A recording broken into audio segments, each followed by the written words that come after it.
আসসালামু আলাইকুম এভরিওয়ান, সবাই কেমন আছো? আশা করি সবাই ভালো আছো। সো তোমাদের মধ্যে যারা ইন্টার ফার্স্ট ইয়ারে পড়তেছো তারা অনেকেই মেডিকেলের জন্য প্রস্তুতি নেওয়ার চিন্তা ভাবনা করতেছো। তারা ভাবতেছো যে তোমরা মেডিকেলে পড়বা, ঠিক আছে, বা কেউ কেউ ভাবতেছে ইঞ্জিনিয়ারিং পড়বা। তো তোমরা যারা ভাবতেছো যে আমরা মেডিকেলে পড়বো, হ্যাঁ, তোমাদের যে জিনিসটা করা উচিত সেটা হলো তোমাদের মূল সাবজেক্ট, হ্যাঁ, তোমাদের মূল সাবজেক্ট নেওয়া উচিত হলো বায়োলজি, ঠিক আছে। আর হইলো ফোর্থ সাবজেক্ট হিসাবে তোমরা যে জিনিসটা নেবা সেটা হলো হায়ার ম্যাথ। হায়ার ম্যাথটা হবে হচ্ছে তোমাদের ফোর্থ সাবজেক্ট, আর বায়োলজিটা হবে তোমাদের মূল সাবজেক্ট। অর্থাৎ বায়োলজিটা তোমাদের মূল সাবজেক্ট হিসাবে তোমাদের পড়া উচিত। আচ্ছা, আর একটা কথা হলো যে মেডিকেলে পড়তে হলে তোমাদের প্রথম থেকে একেবারে ইন্টার ফার্স্ট ইয়ারের প্রথম থেকেই তোমরা যে বইগুলো ফলো করবা সেই বইগুলো আমি একটু বলে দিচ্ছি। বেসিক যে বইগুলো আছে সেগুলো আমি একটু বলে দিচ্ছি। সেটা হলো যে জুলজির জন্য হচ্ছে আজমল স্যারের বই, ঠিক আছে। আজমল স্যারের বইটা হচ্ছে মূল বই হিসাবে তোমরা পড়বা, ঠিক আছে। আর এর পাশাপাশি তোমরা যদি কোনো বই পড়তে চাও, হ্যাঁ, এর পাশাপাশি তোমরা যদি কোনো বই পড়তে চাও সেটা হলো আলিম স্যারের বই আছে বা নূরে পারভিন ম্যাডামের বই আছে, সেগুলো তোমরা চাইলে পড়তে পারো। কিন্তু মূল বই হিসাবে তোমরা যে বইটা পড়বা সেটা হলো আজমল স্যারের বই, ঠিক আছে। জুলজির জন্য আজমল স্যারের বইটা তোমাদের মাস্ট পড়তে হবে। আর হলো বোটানির জন্য তোমরা যে জিনিসটা করবা, বোটানির জন্য আবুল হাসান স্যারের বইটা তোমাদের পড়তে হবে, ঠিক আছে। আর পাশাপাশি আজিবুর স্যারের বইটা তোমরা পড়তে পারো, হ্যাঁ। তো আবুল হাসান স্যারের বইটা মূল বই হিসাবে তোমরা পড়বা, ঠিক আছে। এই বইটা তোমরা প্রত্যেকেই কিনে রাখবা। আচ্ছা, কেমিস্ট্রির জন্য হচ্ছে হাজারি স্যারের বই, এটা তো মাস্ট। এটা সবাই জানে যে কেমিস্ট্রির জন্য হাজারি স্যারের বইটা তোমার পড়তেই হবে, ঠিক আছে। কারণ মেডিকেলে একদম কমন প্রশ্নগুলো আসে, মাস্ট তোমার পড়তে হবে। অর্থাৎ হাজারি স্যারের এই বইগুলো থেকে অনুশীলনের প্রশ্ন আছে, তোমাদের অনুশীলনের প্রশ্নগুলো হুবাহু মেডিকেলে দিয়ে দেয়, ঠিক আছে। হুবাহু মেডিকেলের প্রশ্নতে তোমরা দেখতে পারবা যে হাজারি স্যারের বই থেকে চলে আসছে, ঠিক আছে। তো তাহলে কেমিস্ট্রির জন্য তোমরা কোন বইটা পড়বা? হাজারি স্যারের বই, হ্যাঁ, মনে রেখো। আচ্ছা, আর হচ্ছে ইসাক স্যারের বইয়ের যে অনুশীলনীর যে এমসিকিউ আছে, হ্যাঁ, ইসাক স্যারের বইয়ের যে অনুশীলনীর যে এমসিকিউ আছে সেই এমসিকিউ থেকে হুবহু প্রতি বছর তোমরা দেখবা যে দিয়ে দিচ্ছে, একেবারে সরাসরি বই থেকে তুলে দিয়ে দিচ্ছে, ঠিক আছে। সো অবশ্যই তোমরা ইসাক স্যারের বইটা অবশ্যই তোমরা পড়বা। আচ্ছা, এরপর হইলো এমসিকিউগুলো তোমাদের সলভ করতে হবে। ইসাক স্যারের বই থেকে যে এমসিকিউগুলো আছে ওইগুলো তোমাদের ভালোভাবে সলভ করতে হবে। কারণ ওই ইসাক স্যারের বইতে যে এমসিকিউ আছে ওই এমসিকিউ থেকে একেবারে হুবাহু কোশ্চেনগুলো তোমাদেরকে মেডিকেল ভর্তি পরীক্ষায় দিয়ে দেবে। আচ্ছা, আর এর সাথে তোমরা যদি কোনো বই আরও এক্সট্রা পড়তে চাও সেটা হলো তপন স্যারের বই তোমরা পড়তে পারো, ঠিক আছে। বা অনেক কলেজেই দেখবা যে সেখানে তোমাদের সাজেস্ট করে যে তোমরা তপন স্যারের বই পড়ো, হ্যাঁ। অ্যাকচুয়ালি তোমরা যদি তপন স্যারের বই পড়ো, ঠিক আছে, তাহলে তোমাদের পরিপূর্ণ প্রস্তুতিটা হবে না। কেন হবে না? যারা মেডিকেলে পড়তে চাও তারা অবশ্যই ইসাক স্যারের বইটা তোমাদের পড়তেই হবে, ঠিক আছে। কারণ তপন স্যারের বইতে অনেক তথ্য আছে, হ্যাঁ, ইসাক স্যারের বইতে অনেক তথ্য আছে যেগুলো তপন স্যারের বইতে তোমরা পাবা না। তো তাহলে তোমরা পিছায়ে পড়লা।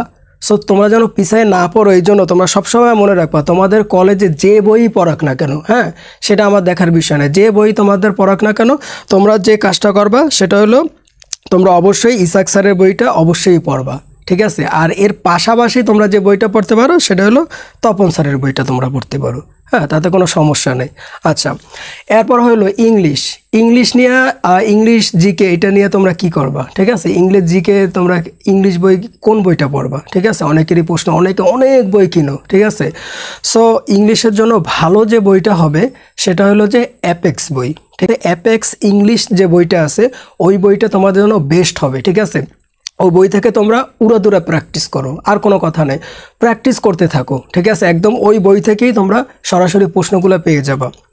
আচ্ছা, আরেকটা হলো যে জয়কলি আছে, ঠিক আছে। জয়কলি বইটা এটা খুব ভালো, তোমরা এটাও পড়তে পারো, তাতে কোনো সমস্যা নেই, ঠিক আছে। এই বইটা অনেকেই পছন্দ করে, বা তোমাদের যদি আদার্স কোনো বই পছন্দ থাকে তোমরা সেগুলো পড়তে পারো, ঠিক আছে। তবে ইংলিশের জন্য আমি যে জিনিসটা বলতেছি, ইংলিশের জন্য তোমরা অবশ্যই অ্যাপেক্স এই বইটা অবশ্যই পড়বা, ঠিক আছে। এই বইটা তোমাদের জন্য অনেক হেল্পফুল হবে, ঠিক আছে। আচ্ছা, তারপরে অনেকে বলো যে ভাইয়া রয়্যাল গাইড, হ্যাঁ রয়্যাল গাইড নিয়ে অনেকে অনেক কোশ্চেন করতেছো, হ্যাঁ রয়্যাল গাইড, হ্যাঁ রয়্যাল গাইডটা তোমাদের জন্য অনেক ভালো হবে। অর্থাৎ তোমরা যে মেডিকেলের জন্য যে কোচিংগুলো করো, তোমাদের কোচিংয়ে যে হ্যাঁ কোশ্চেনগুলো করা হয়, ঠিক আছে, সেই কোশ্চেনগুলো মূলত রয়্যাল গাইড থেকে ফলো করা হয়। তো বুঝতে পারছো রয়্যাল গাইডের কী পরিমাণ গুরুত্ব। তোমরা যদি যারা মেডিকেলে পড়বা, তোমরা যদি রয়্যাল গাইডটা পড়ো খুবই উপকার হবে তোমাদের জন্য। তোমরা যদি কোনো বইও যদি না পড়ো, ঠিক আছে, শুধু যদি রয়্যাল গাইডটা পড়ো, ঠিক আছে, শুধু যদি রয়্যাল গাইডটা পড়ো তাতেই তোমার এনাফ একটা প্রস্তুতি হবে, এনাফ, ঠিক আছে।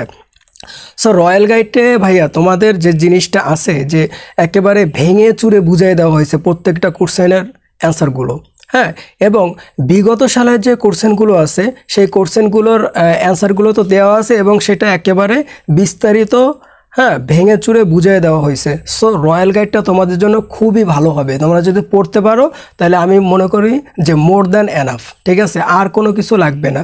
আচ্ছা, তাহলে আরেকবার একটু র্যাপ আপ করি যে মেডিকেলে পড়তে হলে তোমাদের কোন কোন বইগুলো লাগবে। একটা হলো জুলজির জন্য আজমল স্যারের বই লাগবে, এর পাশাপাশি আলিম স্যার এবং নূরে পারভীন ম্যাডামের বই তোমরা চাইলে পড়তে পারো। আচ্ছা, বোটানির জন্য আবুল হাসান স্যারের বই লাগবে, ঠিক আছে, আর আজিবুল স্যারের বই তোমরা পাশাপাশি পড়তে পারো। আচ্ছা, কেমিস্ট্রির জন্য হাজারি স্যারের বই মাস্ট, ঠিক আছে, বিশেষ করে হাজারি স্যারের বইয়ের যে অনুশীলনীর যে প্রশ্নগুলো আছে ওগুলো তোমরা ভালোভাবে পড়বা, ঠিক আছে, বারবার প্র্যাকটিস করবা, ওইগুলো থেকে একেবারে কমন থাকবে তোমাদের কোশ্চেন। আচ্ছা, আর হচ্ছে ফিজিক্স থেকে, হ্যাঁ ফিজিক্সের ক্ষেত্রে তোমরা ইসাক স্যারের বই অবশ্যই, ঠিক আছে, বিশেষ করে ইসাক স্যারের যে এমসিকিউগুলো ওইগুলো অবশ্যই পড়তে হবে, ওইগুলো তোমাদের সলভ করতে হবে। আর পাশাপাশি তোমরা হ্যাঁ এর পাশাপাশি তোমরা যে সাপোর্ট হিসেবে যে বইটা তোমরা পড়তে পারো সেটা হলো তপন স্যারের বইটা তোমরা পড়তে পারো, তাহলে ঠিক আছে। আর হলো অ্যাপেক্স ইংলিশের জন্য যে জিনিসটা বললাম, হ্যাঁ সেটা হলো যে ইংলিশের জন্য যে বইটা বললাম সেটা হলো অ্যাপেক্স ইংলিশ, ঠিক আছে, আর হচ্ছে জয়কলি, এটা হচ্ছে জিকের জন্য, ঠিক আছে। তাহলে কি অ্যাপেক্স ইংলিশ ভালোভাবে মনে রেখো, আর হচ্ছে জয়কুলি। তাহলে এই বইগুলো ভালোভাবে যদি তোমরা পড়তে পারো তাহলে তোমাদের একটা মোর দ্যান এনাফ একটা প্রস্তুতি হয়ে যাবে। আর তোমাদের মধ্যে কেউ যদি চাও যে রয়্যাল গাইডটা পড়বা, ঠিক আছে, তাহলে তোমরা তো অনেক আগাই থাকবা। তোমরা অবশ্যই, আমি বলবো যে তোমরা যারা মেডিকেলে পড়তে চাও, ঠিক আছে, অবশ্যই তোমরা রয়্যাল গাইডটা কিনবা, ঠিক আছে, নতুন গাইড কিনবা, নতুন, ঠিক আছে, পুরান গাইড কিনবা না। আর এই যে বইগুলোর কথা যে বললাম, একটা বইও তোমরা পুরান কিনবা না, প্রতিটা বই তোমরা নতুন নতুন বই তোমার কিনতে হবে, ঠিক আছে। নতুন বই ভাইয়া তোমাদের অবশ্যই কিনতে হবে, নতুন বই অবশ্যই তোমার কিনতে হবে, ঠিক আছে, পুরান বইতে হবে না, নতুন বই কিনবা তোমরা, ঠিক আছে। আল্লাহ হাফেজ, আসসালামু আলাইকুম।